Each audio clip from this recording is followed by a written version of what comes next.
Le chiffre du jour, Emmanuel, justement, c'est 253. Ben oui, pas de jours fériés pour grand monde, véritablement, c'est-à-dire des vrais jours fériés, ceux où vous ne travaillez pas, puisque 2022 est une très mauvaise année pour les ponts.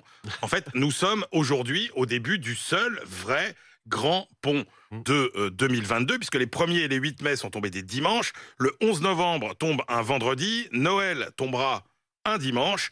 Bon, il y aura le 1er novembre qui tombera un mardi, mais vous me concéderez, Charles, C'est loin. que les ponts du mois de novembre, c'est quand même un peu moins folichon Oui. que les ponts du printemps. Donc, au final, nous allons travailler 253 jours de semaine cette année. C'est un peu la même configuration qu'en 2016, qu'on avait surnommé 2016 l'année des patrons. Eh oui, parce que... Ah bah alors justement, est-ce que ça a un véritable impact? Il y a le symbole, mais est-ce qu'il y a l'impact économique du nombre de jours travaillés en plus chaque année? Et ben là, malheureusement, pas tant que ça. Il y aura pas ni le beurre ni l'argent du beurre, vous voyez.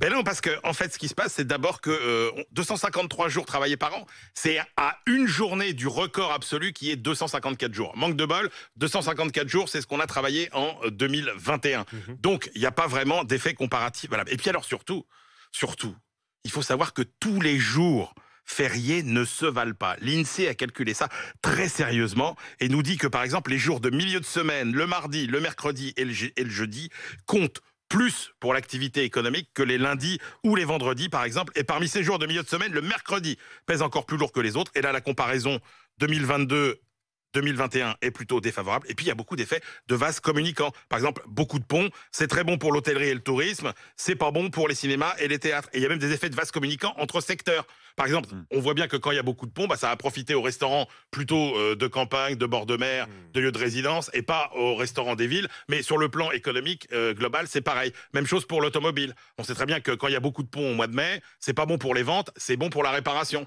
Donc, vous voyez, il y a ces effets de vases communicants qui font qu'au final, l'INSEE nous dit ce sera entre moins 0,1 et plus 0,1 sur l'activité. C'est pas décisif? C'est pas décisif. Voilà, Mais il y a des années où ça peut aller jusqu'à 0,2, 0,3 points de croissance en plus ou en moins.